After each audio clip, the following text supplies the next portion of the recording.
Hello दोस्तों, जैसा कि आप जानते हैं रिसेंटली में G7 कंट्रीज की मीट हुई है सॉदर्न इंग्लैंड में, जिसे होस्ट किया है जस्टिन ट्रूडो ने। और जस्टिन ट्रूडो ने यहाँ पे दो इंटरेस्टिंग काम किया है। पहला, उन्होंने G7 को बहुत ही ज़्यादा प्रेराइज किया है जो कि वो एक्चुअली में है। और दूसरा, G7 कंट्रीज ने ये प्लेज लिया है पहला कि वो वैक्सीन डिप्लोमेसी को ऑल ओवर वर्ल्ड में प्रमोट करने वाले हैं G7 कंट्रीज के द्वारा, जो डायरेक्टली काउंटर कर रही है चाइना को।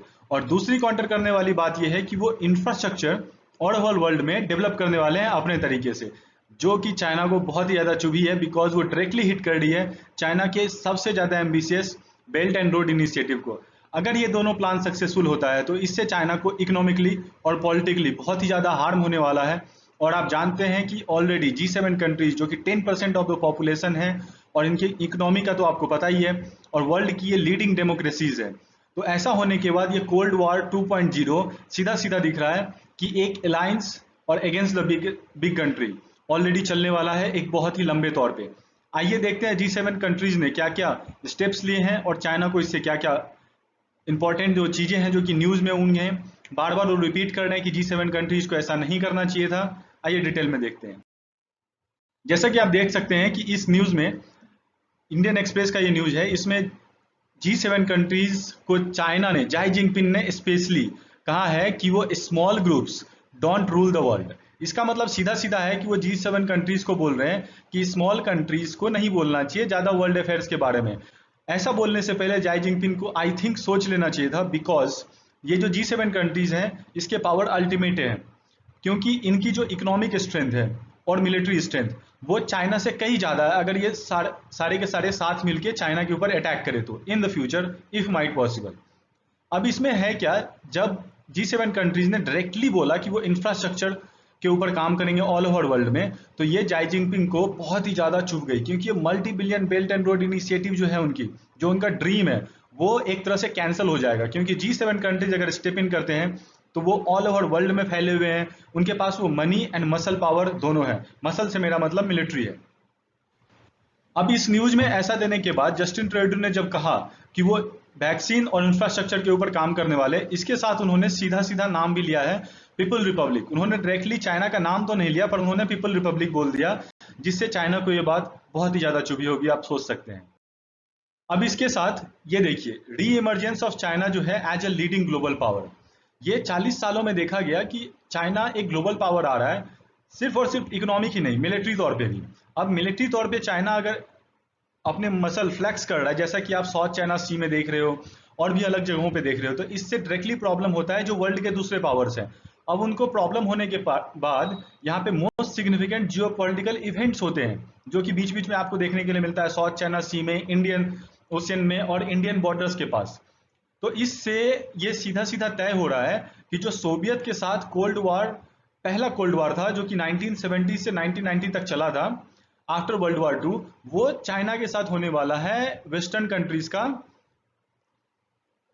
चाइना के साथ। अब ये G7 कंट्रीज जो है वो साउथ वेस्टर्न में इंग्लैंड में जब उन्होंने मीट की, तो ये एक तरह से थ्रेट तो था ही, बिकॉज आप जानते हैं कि वायरस कहाँ से आया है, चाइना से, जिसे कि हम बहुत बार वुहान वायरस भी बोलते हैं, और हमें इसे लेजिटिमेटली बोलना भी चाहिए, वुहान वायरस। सो जब चाइना का एसर्शन इस तरह से अलग अलग चीजों में बढ़ रहा, उन्होंने WHO को ही बोला कि आप इसे वुहान वायरस मत कहिए। तो ऐसा सब कुछ होने के बाद चाइना हर एक जगह अपनी मसल पावर दिखा रहा है। इवेंचुअली आप यूएन में भी देखे ही होंगे कि चाइना ने कैसे यूएन के ज्यादातर पोस्ट को अपने कब्जे में कर रखा है, और ज्यादा से ज्यादा जो लाइक लीडिंग जो जजमेंट्स आते हैं वो फेवर करते हैं चाइना को। अब चाइना 40 सालों के बाद आप जानते हैं कि इकोनॉमिक और मिलिट्री पावर में ज्यादा स्ट्रेंथफुल हो गया है, तो इसके कारण वो खुद को वर्ल्ड पावर में सिंगुलर वन पावर बनाता है। दैट मीन्स वो मल्टीपोलर वर्ल्ड, जो कि पावर बटा हुआ विश्व में हो, ऐसा नहीं चाहता, वो यूनिपोलर वर्ल्ड चाहता है। दैट मीन्स उसके पास ही सारा पावर है और वर्ल्ड का इंटरनेशनल अफेयर्स रिलेशन वो तय करे। ऐसा चाइना का सोचना है, बाय 2049 वो वर्ल्ड को रूल करेगा, वो अमेरिका की जगह ले लेगा। अब इसको अटेम्प्ट करने के लिए वेस्टर्न पावर्स ने चाइना को कॉन्टेन करने का सोचा, और वो G7 के थ्रू और क्वाड के थ्रू किया जाएगा बहुत हद तक। ये सारी अंदाजाएं हैं, लाइक जो पॉलिटिकल जो थिंकर्स होते हैं वो ऐसा सोचते हैं कि डिप्लोमेटिक वे से शायद वो चाइना को इस तरह से काउंटर कर पाएंगे। अब ये जो मेजर पावर्स हैं, इन्होंने G7 के जो मेजर पावर्स हैं, उन्होंने चाइना के आउटडेटेड जो इंपेरियल माइंडसेट है, इंपेरियल माइंडसेट जो कि ब्रिटेन का हुआ करता था, इंपेरियलिज्म का, दूसरे कंट्री को कब्जाना, उस पर रूल करना और अपने हिसाब से चलना, वहां की इकोनॉमिक और पॉलिटिकल वनरेबिलिटीज का फायदा उठाना, तो ये एक्चुअली चाइना चाहता है। बट इसमें इसको रोकने के लिए G7 कंट्री साथ में आई हैं और भी बहुत सारी कंट्रीज हैं जो कि साथ मिलकर के चाइना के इस माइंडसेट को, जो कोर इंपेरियलिस्ट पॉलिसी वो लोग ला रहे हैं, वो उन्हें रोका जाए। और ये चाइना ही से कहता है कि ये हमारे लिए ह्यूमिलिटेटिंग है, क्योंकि हम ऐसा कुछ भी नहीं करना चाहते हैं। अब देखिए G7 के जो इंपॉर्टेंट आउटकम है, इस न्यूज का तो हो गया, और आउटकम में हमें ये जानना होगा कि आखिरकार G7 कंट्रीज ने क्या ऐसा फैसला लिया है जिससे चाइना को भी ये बात हर्ट की है और ग्लोबल वर्ल्ड अफेयर्स के लिए एक बहुत ही अच्छी बात है। क्योंकि दोस्तों ये कंट्रीज की आपको पावर्स पता है, इन्होंने एजेंडा एम किया है tackling the most pressing problems of the world right now. पहला है जिसमें ending the pandemic by ensuring the global distribution of vaccine by 2022। इनका ये कहना है कि 2022 तक ये ग्लोबल वैक्सीनेशन को कंप्लीट कर देंगे, यानी कि वर्ल्ड में हर एक बच्चे तक वैक्सीन पहुंच पाएगा बाय 2022 तक। अपने इकोनॉमिक स्ट्रेंथ और अपने इंफ्रास्ट्रक्चर जो कि वो वैक्सीन बनाने की कैपेबिलिटी रखते हैं उसके दम पे ये ऐसा बोल रहे हैं। Accelerating the action on climate change.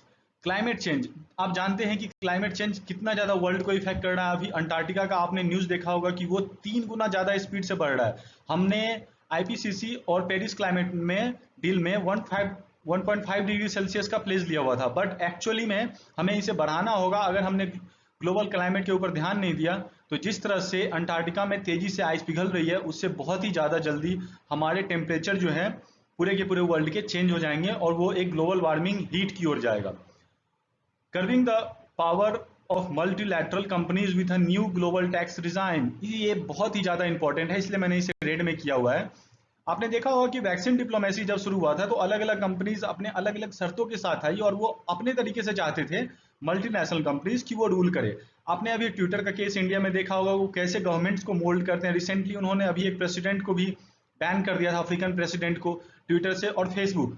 ये लोग अपनी कंपनीज के द्वारा एक अलग ही कंट्री चलाते हैं जिसे कि मल्टीनेशनल कंपनीज को न्यू ग्लोबल टैक्स रिजाइम में लाने का G7 कंट्रीज ने सोचा है, जिससे हर एक कंट्री को फायदा होगा और इससे मल्टीनेशनल कंपनीज भी लॉन्ग टर्म तक हर एक कंट्री में सस्टेन कर पाएंगे। इसके साथ दोस्तों हमें यह जानना चाहिए, आपको आई थिंक आइडिया तो होगा ही, बट शॉर्ट में मैं आपको बता देता हूं G7 कंट्रीज फॉर्म क्यों हुई थी। जब एक्चुअली में ह्यूज इकोनॉमिक प्रॉब्लम फेस किया था वर्ल्ड में 1970s के आसपास, तो फर्स्ट ऑयल शॉक हुआ था यहाँ पे, जिसकी वजह से अरब कंट्रीज ने ऑयल देना बंद कर दिया था, स्पेशली डेमोक्रेटिक कंट्रीज को सऊदी अरबिया ने ये प्लेज लिया था। और ऐसा होने के बाद ब्रिटेन वुड्स जो फिक्स एक्सचेंज सिस्टम था, Bretton Woods fix exchange rate system आपको पता होगा, ये एक्चुअली कोलैप्स कर गया था 1970 में। अब ऐसा होने के बाद उन्हें एक नया सिस्टम चाहिए था जिससे वो सही तौर पे चला सके और कुछ ऐसी कंट्रीज जो कि उनके साथ दे सके।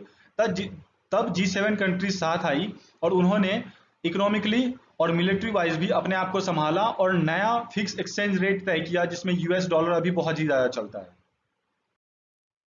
अबाउट G7 है क्या? G7 ग्रुप ऑफ 7 कंट्रीज है जो कि इंटर गवर्नमेंटल है। दैट मीन्स उनके गवर्नमेंट टू गवर्नमेंट टॉक होती है और ये फॉर्मल है। दैट मीन्स यहाँ पे जो भी फैसले होते हैं वो ऑन पेपर होते हैं और उसकी वैलिडिटी होती है। अब इसको कौन कौन कंट्रीज है इसमें आपको याद रखना चाहिए, Canada, France, Germany, Italy, Japan and United kingdom and the United states. आप समझ सकते हैं ये सारी कंट्रीज कितनी पावरफुल है और ये क्या कर सकती है। इसीलिए जाई जिनपिंग को ये बोलने से पहले सोचना चाहिए था कि स्मॉल कंट्रीज क्या कर सकती है बड़ी कंट्रीज के खिलाफ। खैर ये तो बाद में देखने वाली बात होगी कि जाई जिनपिंग अपने स्टेटमेंट पे रहते हैं कि नहीं और वो चेंज होते हैं कुछ ऐसा। इसके साथ G7 जो है 60% ऑफ ग्लोबल नेट वेल्थ रखता है दोस्तों। That means 60% of the GDP control करता है G7 कंट्रीज ओनली, और बाकी के जो कंट्रीज हैं आप सोच सकते हैं उनके पास मात्र 40% ऑफ द GDP है। ये इतने ग्रेट पावर्स हैं कि वो ग्लोबल अफेयर्स को मेंटेन करते हैं, उनके साथ क्लोज इकोनॉमिक, मिलिट्री और डिप्लोमेटिक रिलेशंस बनाते हैं। इनके तरफ से जो फंडिंग्स आती है वो सबसे ज्यादा है यूएन में। इनके तरफ से जो स्टेप ली जाते हैं वो ग्लोबल नॉर्म्स तय करते हैं अभी। तो इसमें ऐसा बिल्कुल भी नहीं सोचना चाहिए कि G7 countries small group of countries हैं, क्योंकि उनकी इकोनॉमिक स्ट्रेंथ से ही आप सोच सकते हैं 60% ऑफ द ग्लोबल GDP दोस्तों, ये बहुत ही ज्यादा है।